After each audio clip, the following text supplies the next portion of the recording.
I'm a little bit country. I'm a little bit rock and roll. I'm a little bit of Memphis and Nashville. With a little bit of Motown in my soul. I don't know if it's good or bad, But I know I love it so. I'm a little bit country. And I'm a little bit rock and roll.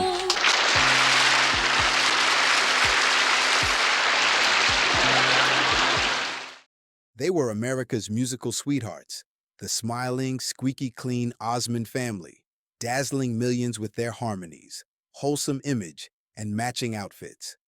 But behind the curtain, the Osmond story is far more complicated than you ever imagined.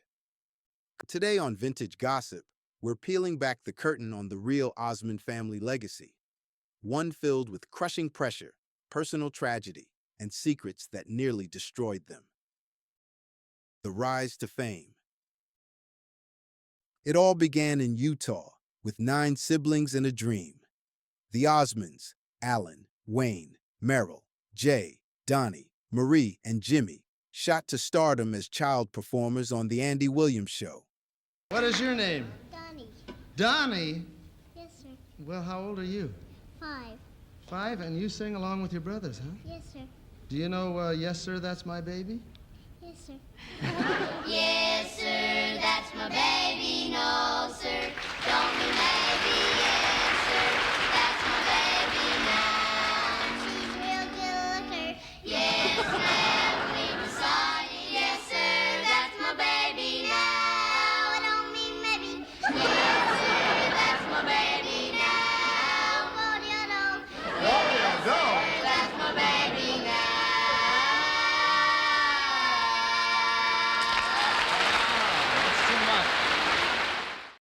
Their Mormon faith and family values became their brand, and by the 1970s, they were household names. But fame came at a cost. The family's strict religious upbringing meant no swearing, no alcohol, and no dating. Ever. Every move was watched, every mistake magnified. Tonight, we're making television history. Right, we're the first brother and sister and dummy to host a series. Marie, now come on, will you forget about the dummy? It's over, all right? Yeah, but I rehearsed that trick with you all week. Okay. All right, you want millions of people to know the truth about the trick? I'm going to tell What? everyone the truth. What? Marie tried to do the trick, okay? But the problem was she couldn't get up on my shoulders. Look at this. I mean, who could fit? Look, man, the problem was not the size of my shoulder. Oh, cute, Dee. Real All right, cute. okay, I'm sorry. I apologize. We may not have come out together, but we'll always be together. Because you can't divorce your brother. You better get your act together. As their fame exploded, so did the pressure to be perfect.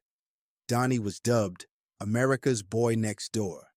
But behind the scenes, he battled crippling anxiety and panic attacks, terrified of letting his family and the world down.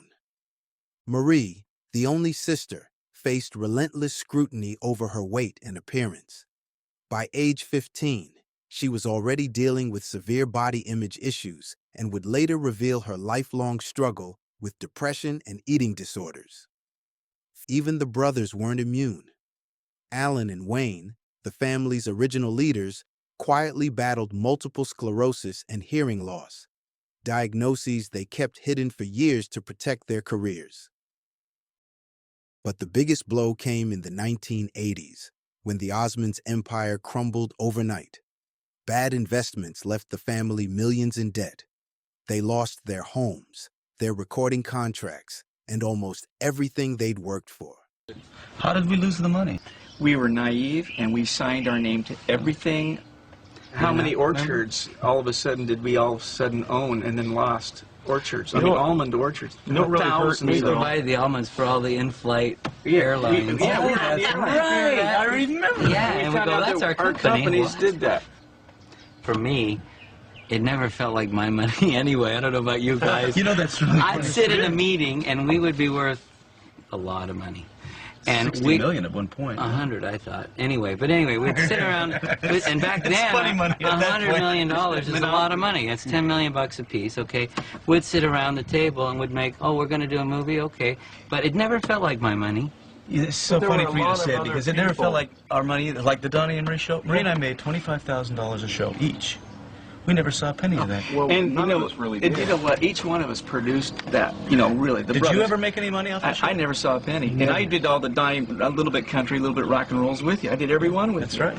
And None of us got paid. But you know, in Don't you remember? hindsight, though, guys, I know. so many people walked over the top of us. Sure. And a lot of people got rich off of us. I know. And we ended up sucking gutter water.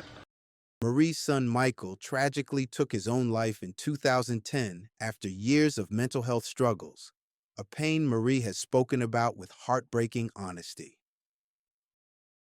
When he was born, he had this cute little lip, and it just stuck with him his whole life. And as I was looking up the meaning of mallard and what it means, it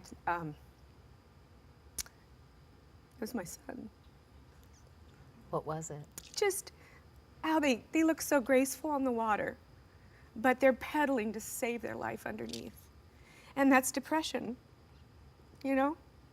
They fight. I know, I've been there.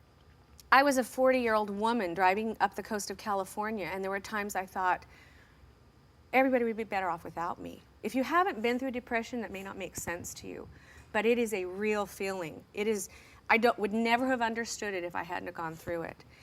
But my 40-year-old self went, wait a minute, this is crazy. You're not thinking right.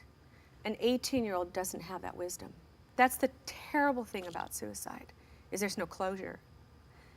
The one saving grace for me is that I always end my conversations with my children on how much I love them. I had to choose to keep living for my other children who wanted to hide and go into a cave and not go to school and not talk to their friends and not go to sports. It's why I chose to go back to work, was for my other children. You do write about a heartbreaking phone call that went unanswered. And honestly, Marie, when I read this, it broke my heart in two. You were about to go on stage in Las Vegas, and the phone rang. What happened? It was Michael. And I couldn't get it because I was late to get on stage. And then my daughter Rachel spoke with him. And he told her not to marry this guy that she was thinking of, and just said, I love you. What do you think he wanted to tell you? Probably same thing he told her, I love you, Mom. But you know, there's this place between sleep and awake that I believe they're there. And I was at that place and I saw my son. And all of a sudden, my mother was there. And she looked at him and she said, are you okay? And he nodded yes. And she put his hand on his little face and she said, come with me. And in that moment, Katie, I woke up gasping. And I knew he was okay. I knew he was with my mom. And I was okay with that. Through it all, the Osmonds stuck together. But their story is a stark reminder. Even the most picture-perfect families can be hiding unimaginable pain. Today, Donnie and Marie are still performing, separately. The brothers continue to tour, though health issues have slowed some. Marie is a fierce advocate for mental health awareness, using her platform to help others heal. The Osmond legacy is more than music. It's about resilience, faith, and surviving the spotlight, even when it nearly destroyed them. What other famous families are hiding secrets behind their smiles? Subscribe to Vintage Gossip and hit the bell, because next week, we're uncovering the scandals of another Hollywood dynasty you won't believe.